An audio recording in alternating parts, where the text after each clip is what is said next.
Thank you so much for being with us today. I am Susan Dyson, and I'm proud to be the CEO, President, and founder of the fastest growing women's chamber in the country. We are so honored to partner with the NACD on this luncheon as well as all year. Both organizations have a common priority: to see more women serving on corporate and private boards. And in that light, our biggest cheerleader has been Julie Pitts. And Julie, would you come and join me on stage real fast? We want to give you a special recognition. We thank you for everything that you do for women, and we salute you. Thank you.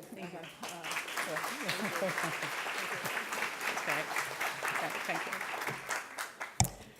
Watching the amazing women who excelled in the Olympics this year reminds me of an inspiring woman that we had speak at our conference last year, or a few years ago. Her name is Catherine Switzer. She was the first female marathon runner in the 70s. Can you imagine that in some of our lifetimes that women could not run in marathons? This was back in the 70s. Fast forward to today, and we have more women winning gold medals in the Olympics than men.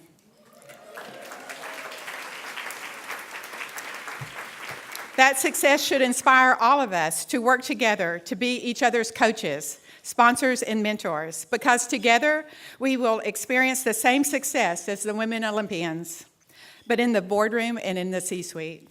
It will be hard, but together we can wipe away the stereotype that women don't help each other. Don't you get so mad when you hear that in the media? Look at the women in this room. We're all here to help each other.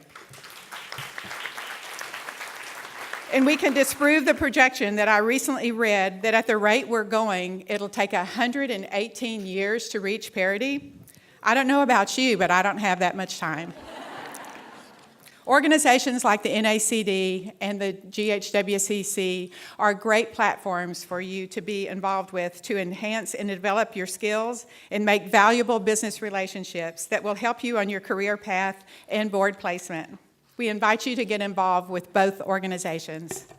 And I have the distinct pleasure of now introducing Karen Love, who's going to introduce our speakers today. Karen is an owner and director at PKF Texas, a middle market accounting and consulting firm. As she would say, it's the only, middle market accounting firm and consulting firm in Houston.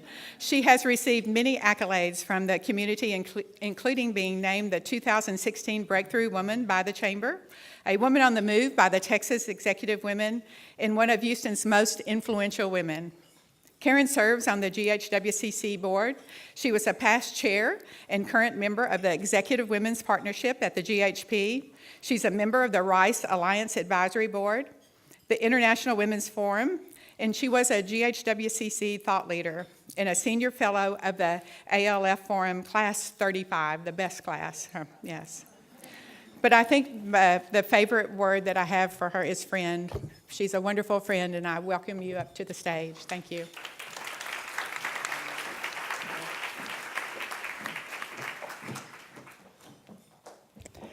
Thank you for that, Susan, one of my very best friends, along with my BFF, Lisa. So thank you, everybody. Today we have two exceptional directors with us, and they're going to be on stage shortly. But we have exceptional executives here present, and we want you to know that this program is for you, and we want you to interact because of that. Without further delay, I'd like to introduce you to our fabulous speakers. First of all, we will hear from the author and corporate director, Jill Griffin, and then we'll hear from Janet Carrig. And Janet will join Jill on the stage, but allow me to give you brief bios of each one. You do have the full bios, which we'll not read right now, but I want to highlight a couple of things. Jill Griffin, we've heard her before. She's been fantastic in this venue. She serves as the board of directors for Luby's and Fuddruckers Restaurants, and she is a founding member of the Texas TriCities chapter of NACD. This North Carolina native is the author of Earn Your Seat on a Corporate Board. And I want to share with you at the speaker's dinner last night, it was amazing to watch you, Jill, because you were taking notes as all of us around the table were speaking. And of course, I was like somebody with your credentials wanting to take notes about what I'm saying. I was really excited about that. You are an amazing woman, and thank you for being so unselfish and reaching out to help all of us. We really appreciate that. So now we want you to watch out for her new book, her next book, which is titled Women Make Great Leaders, 100 Lessons to Accelerate Your Climb. So please help me welcome Jill.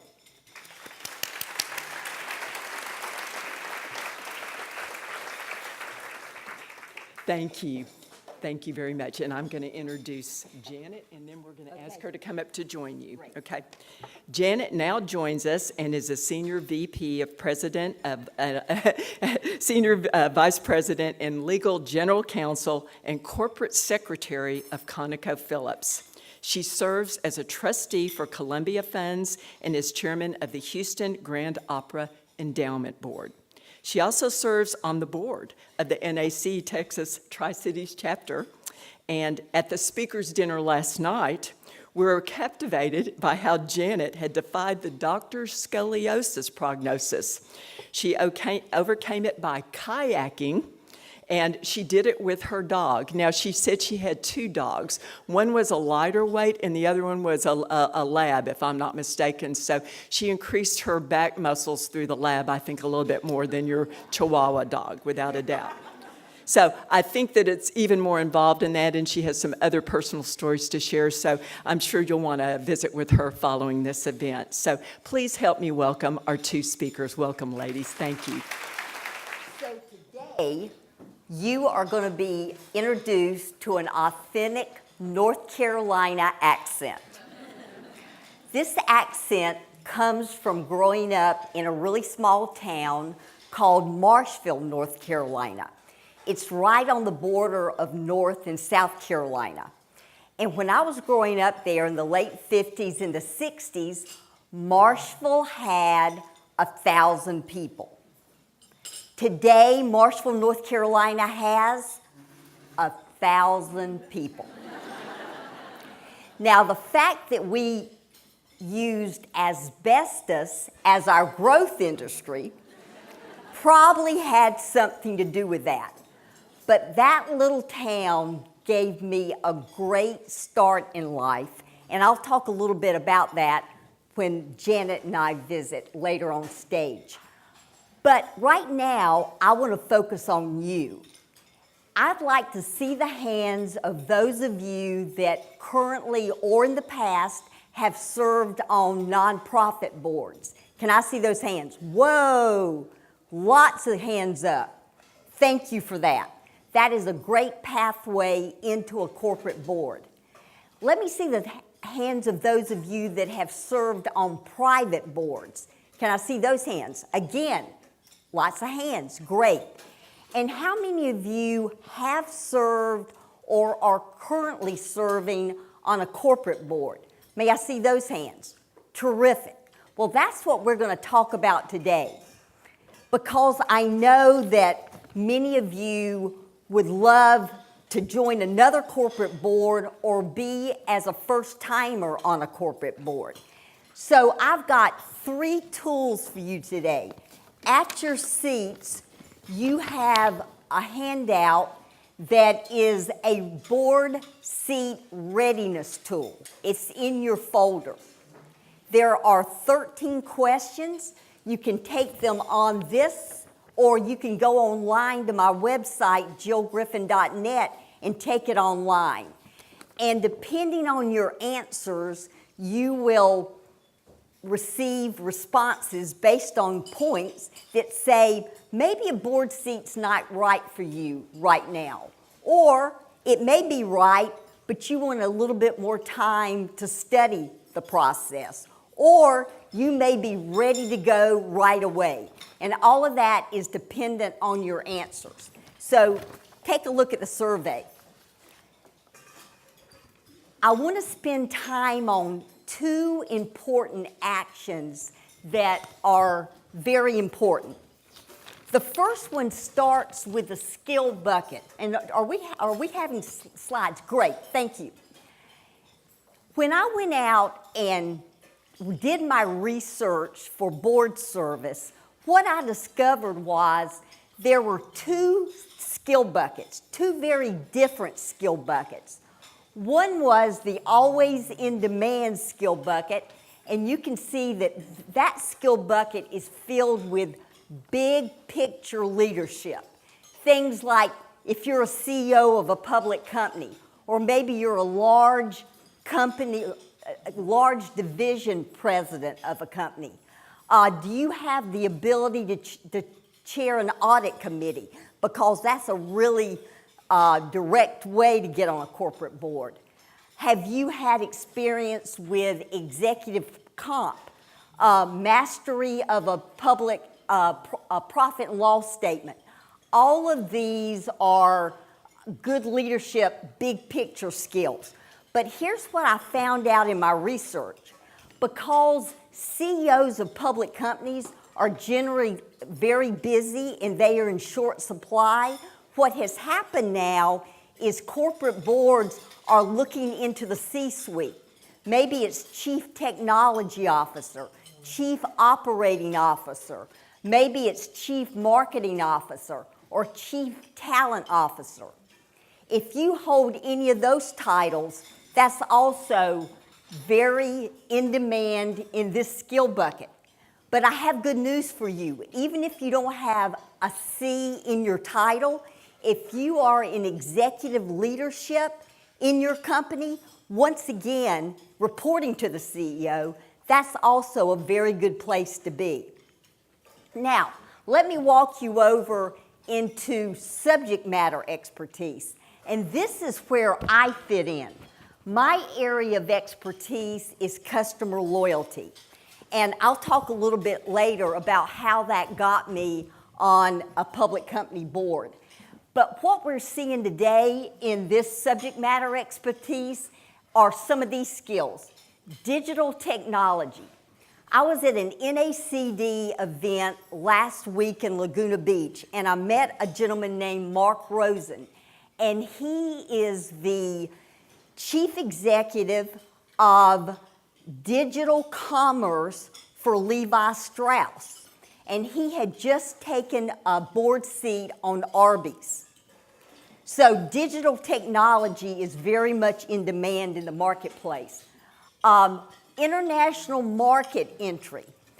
If you've helped a firm go into other international markets, it's good to search public companies that are looking in those markets that perhaps you have experience in, because that can be a board finder for you as well.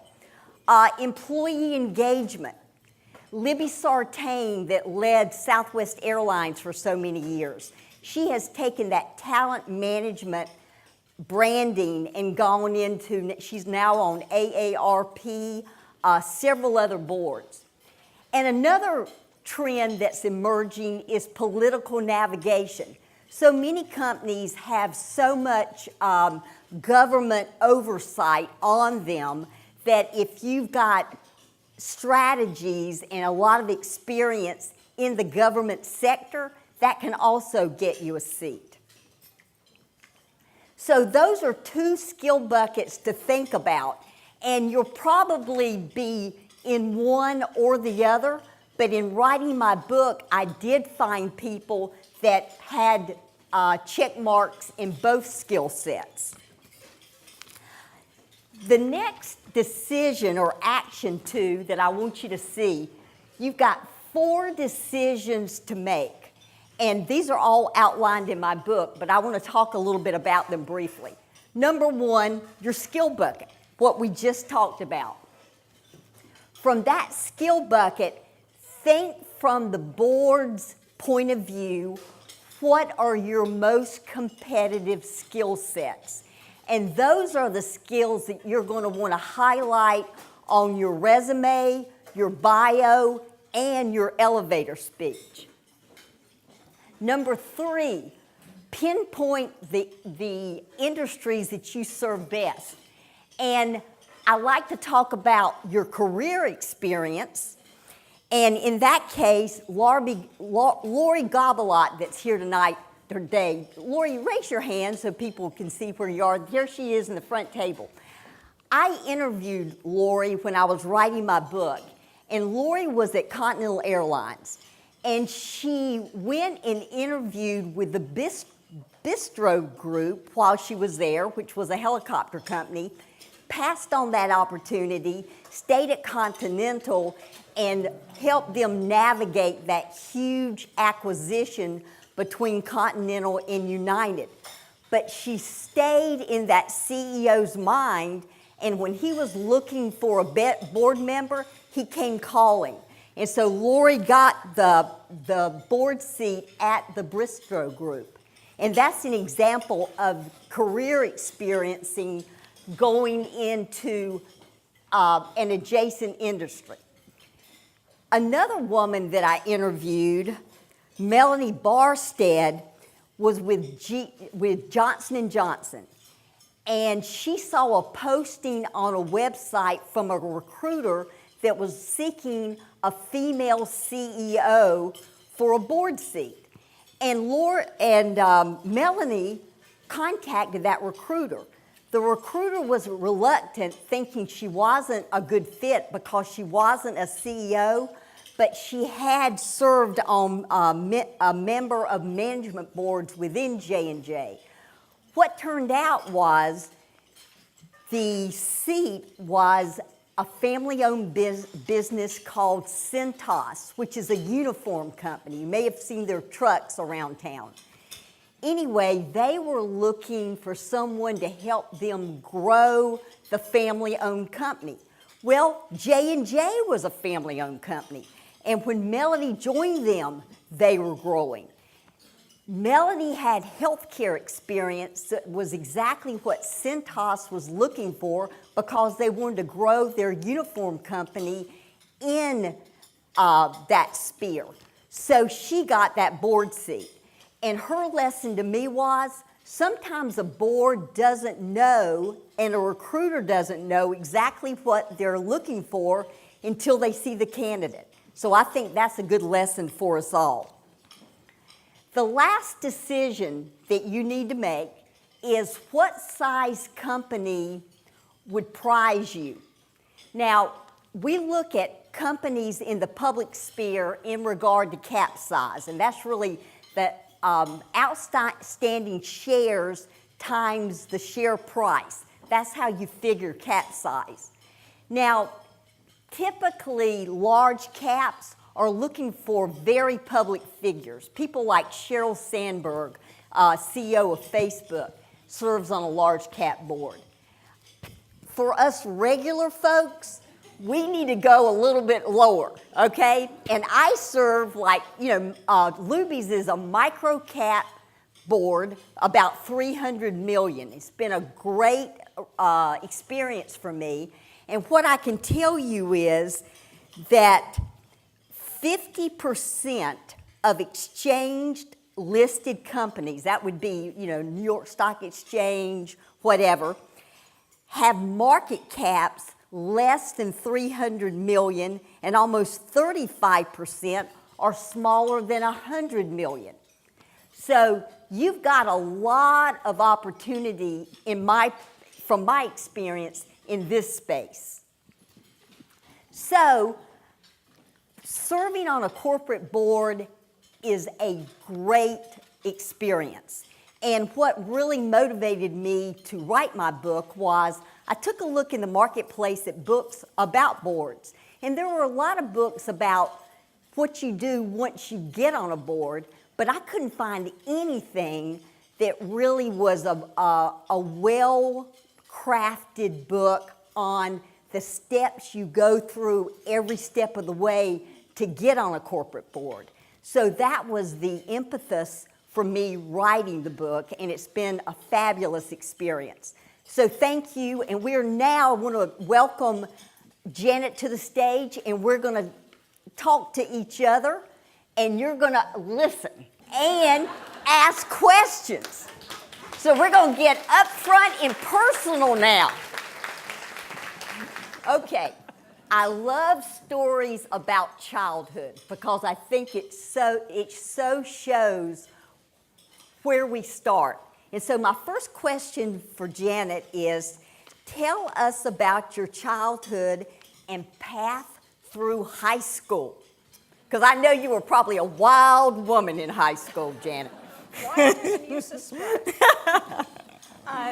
My childhood was completely unremarkable. I grew up in a small town. My mother was a homemaker, had dogs, cats, 2 brothers, and spent my time running around being the person that was selected to fill out the baseball team, or being pretty athletic and honestly an indifferent student. And that all changed when I was 13 and I was diagnosed with scoliosis. And the treatment for it back then was this 7-pound metal contraption that went from your chin down to your pelvis and held you in place.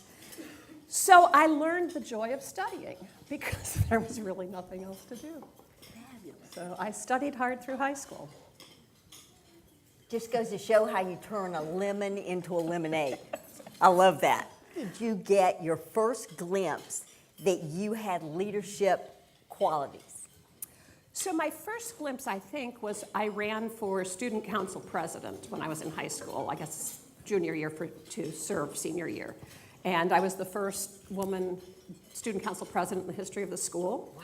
And I learned a lot about leadership, most importantly, that it's way more about motivating other people than about you. So that was my first glimpse. That's a big leadership lesson, that to get people to follow you, you've got to engage with people, sway them, show that you're on their side, and develop their fellowship. Right. Yes. So what about your childhood? Siblings, birth order? I grew up, as I said, in a very small town. I have one sister who's 3 years older.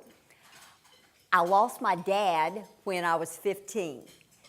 And as sad as that was, in his short life with me, he made a very big imprint on me to go into business. And the way he did that was, he was the general manager of our Duke Power office in our town. And it was kind of like almost being a mayor, because everybody needs electricity, and people want light poles at certain places and all of that. So he really knew the community. And when his supervisor would visit from the big city of Charlotte, oftentimes I would get invited to have lunch with them. And I didn't ask for it, but I was often invited, and so it kind of brought me to the business table early. So that's one way that I got imprinted about business. But in the 3rd grade, I had an epiphany. And it had to do with the teacher I had and the fact that a new boy had just moved to my community, and his name was Bob. And in my 3rd grade, we had story time, where you would gather around in a semicircle with with the teacher, and she would tell stories. She was the first woman that I had ever really known that didn't have a husband. Her name was Miss Gaddy. And one time at story time, I remember looking at her and thinking, well, she doesn't have a husband, and she is supporting herself, and she's obviously doing okay. And then I'm thinking, well, I don't think I'm going to get married for a very long time. And because of my new friend Bob, I said, boys are really fun. And so I'm going to have to go out and find something to do that involves boys. And so that's really, at the 3rd grade, I had that epiphany, and that definitely played out. I didn't get married until I was 38 years old. I got to work around many fun men, many of which mentored me, and I kind of knew it in the 3rd grade. that was where I was headed. Go figure. So when did you get your first glimpse of your leadership qualities? Well, I'll tell you when it got put to the test. I had finished my undergraduate degree at the University of South Carolina, and I definitely wanted to get my MBA. But the rules in my family were, my mother, who was a school teacher, she did great just to get my sister and I through undergraduate school. And so the rule was, if you wanted to go to graduate school, you were going to have to do it on your own. So I studied hard because I had that on my map from day one of undergraduate. I studied hard, I had great grades, and I had been accepted into the MBA program, but there was no sign of financial aid. And so I was down at Myrtle Beach waitressing, and it's mid-July, I have no job lined up, I've heard nothing about financial aid, and so I get into my car that at any moment is going to explode. It's a 3-speed, and I drive up to Columbia, South Carolina. I go by the registrar's office, I get my transcript, and then I camp outside the MBA director's door until he could see me. And so he finally sees me. I walk in, I put my transcript in front of him. I've got really high grades. And I look at him and I say, Dr. Lyles, I desperately want my MBA. I don't have any money, but you do. How am I going to get some of it?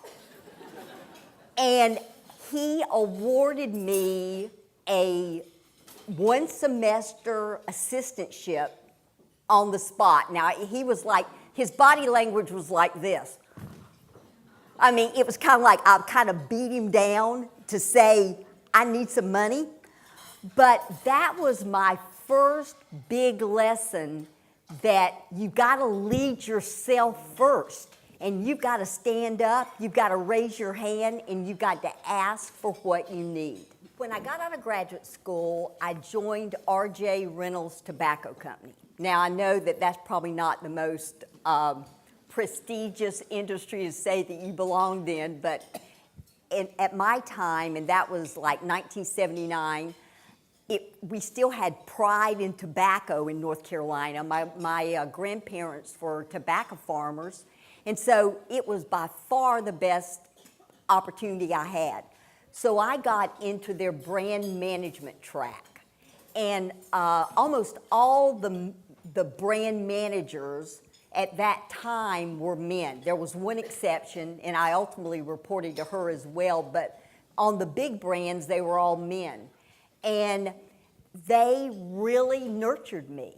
There was a pecking order, there was a hierarchy, and I worked very hard. They could see how enthusiastic and passionate I was, and they really challenged me. I had one gentleman named John Goss that has passed on, but he was with General Foods in the coffee business before coming to RJR, and he worked me like a mule. Honestly, he did, if we can use that phrase in the South. But I was ready for that.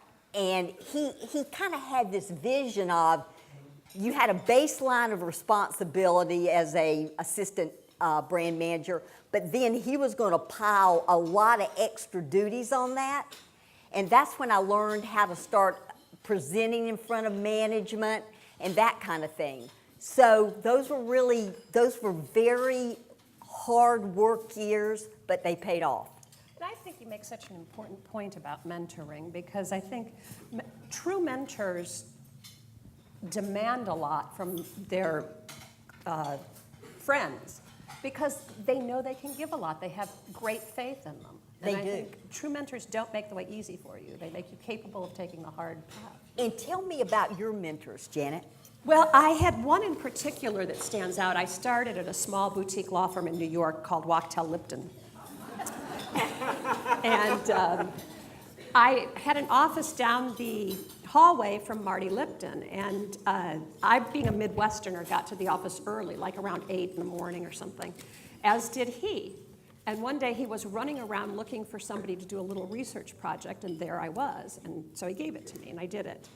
And then over time, I started to find little notes on my desk every morning when I got in. You know, can you research this? And so our mentorship developed very naturally because I provided him something that he valued, and he provided me with, you know, learning and wisdom and more than you could. He's to this day a mentor of mine, and I can still remember when I decided to get married and move to Chicago, waiting until Rosh Hashanah to tell him, because I figured he'd be in the office and none of the other lawyers would be. And so I went in to tell him, and I told him, and he said, well, this is terrible news for us. This is wonderful news for you. He took out his Rolodex. He said, let's find you a job in Chicago. How fabulous was that? Yep. He was a wonderful mentor. The first wedding gift. The first wedding gift. So my next question for you is, when was a time you took a big risk in your career, and how did that turn out? So there's a time when I took what appeared to be a big risk, and there's a time when I took what was actually a big risk. Okay, let's hear about both. When I appeared to take a big risk is when I moved to Houston, where I knew not a soul, to join an industry where I knew not a person or a rule, to become a deputy general counsel, which was a position below any position I'd ever had in a corporation, and I think people thought I was really destined to fail. It never occurred to me that I would fail. This seemed like the right path for a number of reasons to me at the time. The time I actually took a risk is when I took the job as the chief administrative officer at Kmart. And it was a job that I was a misfit for from the very beginning. And I hated it, they hated me. It was, and as I look back, I realized if I had been quiet and true to myself about what my skills are and what my weaknesses are, I would never have taken that job. I took that job out of fear because I needed a job. And if I had had more faith in myself and just waited for the right thing to come along, everything would have gone more smoothly. Great stories. So, what about you? Well, I accepted a job, and like your Kmart experience, it was not a good fit. I was, at the time, senior brand manager for Winston at RJR. And I felt like I had really learned most of what I needed to learn there. And so I answered an ad in the Wall Street Journal for a director of marketing and sales for a startup hotel company. And it was in Austin, Texas. I took the job.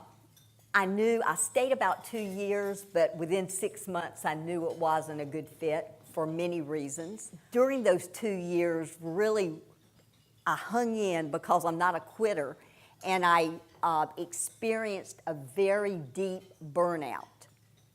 So when I left that job, I was not really capable of working a full-time job. I had to get some rest and get my feet back on the ground. And that was, for people like us, that's really scary. But I knew how tired I was, and I knew that I was going to have some major health problems if I didn't just jump off the track. So when I did start feeling good again, I just thought, there is no way that I can go to work for somebody else.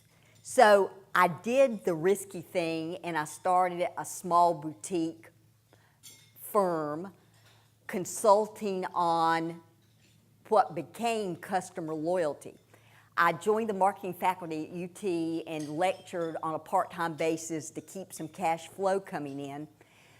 But what that set in my mind was, I had to build my firm not to get just a local presence in Austin. I wanted a national focus. And I decided the best way to do that was to embark on working to write a book. So it took me 7 years of making every mistake you could make in the world to get my first book published. And it published in 1995. And it was one of 2 books, the first 2 books on the market on customer loyalty. The other author was Fred Reichheld, who had all the resources of Bain Capital because he was a partner at Bain. But I wrote my book in the spare bedroom of my house, and those 2 books got reviewed side by side. So all the marketing that Bain did rose my book as well. So I said from the podium that I would talk about how I got my board seat. It's connected to that book. When the book first came out, I was at my home office, and I got a telephone call, and there was a female voice on the phone that said, "Please hold for Mr. Red McCombs." And so I'm going, okay, I think it's cars. And so Mr. McCombs gets on the phone, and he tells me that somebody had put a copy of my book on his desk. And he said, "You know, we use these J.D. Power ratings in the car business." And he says, "I've always known there was something off about those ratings." And he said, "When I read the first chapter of your book, I saw," because I talked about J.D. Power ratings, and I said, "It's not about satisfaction, it's about customer loyalty." And so connecting with him and befriending him, when I got ready to write the second edition of Customer Loyalty, and by the way, the reason I got to write the second edition was because the U.S. Postal Service was looking for a book that talked about direct mail and how to use direct mail because they wanted to encourage small business owners to use direct mail. They ended up buying 22,000 copies of my Customer Loyalty book, not because they wanted to, because the promotion kept redeeming again and again, so they were forced to buy 22,000 copies. So I earned the right to write the second edition of Customer Loyalty. Mr. McCombs connected me with General Robert Harris at USAA because they have the stellar customer loyalty ratings, both customer and employee ratings. I got to become friends with General Harris, and he was getting ready to step down as chairman, and he chaired the Luby's board. And Luby's was in trouble, and they needed someone at the table that understood customer loyalty. So that's how I earned my seat there. So it was all very serendipitous in some ways, but also I worked very hard to get that book published, and it kind of put me on the map. So that's my story of how I got my first board seat. So what advice would you have for the audience of what they can do to accelerate their climb? Well, what you're doing here today is one very important piece of the formula, and that is networking and building bonds on all these women mover and shakers that are sitting at these tables. You're doing that.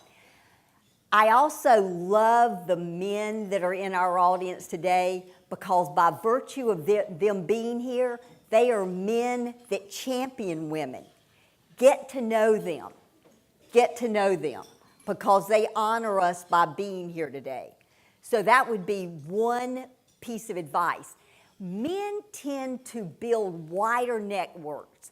They tend to have very transactional relationships, and I'm not putting that down.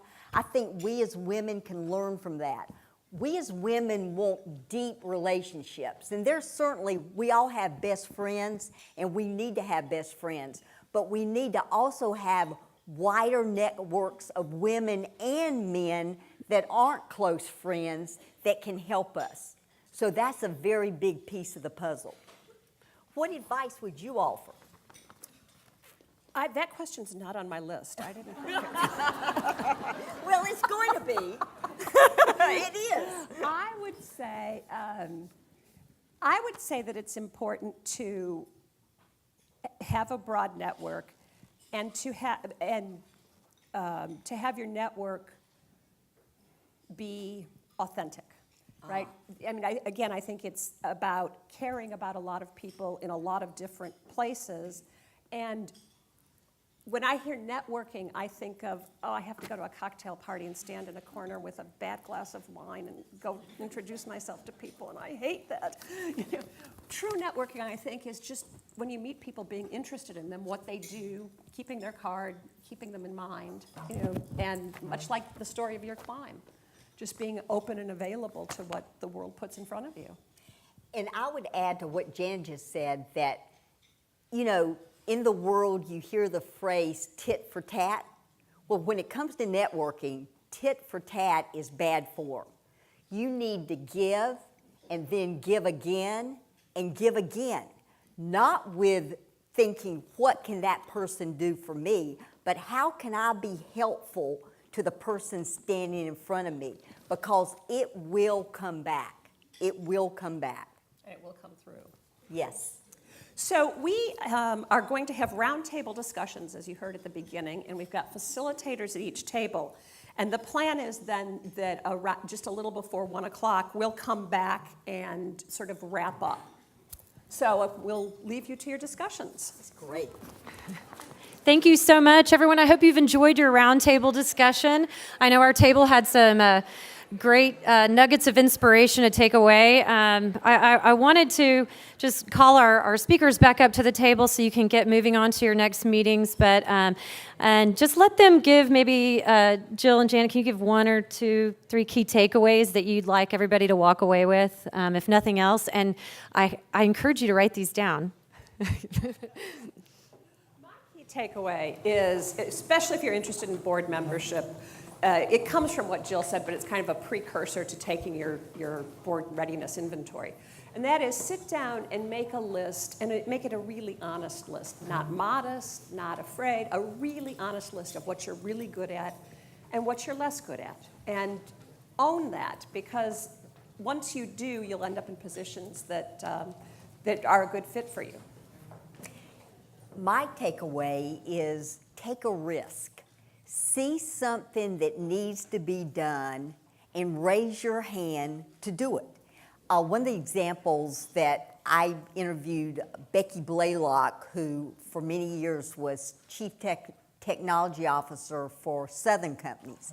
And early in her career, in her department, nobody wanted to oversee the budget. They saw it as a very thankless job. So she raised her hand and took on the budget for her department.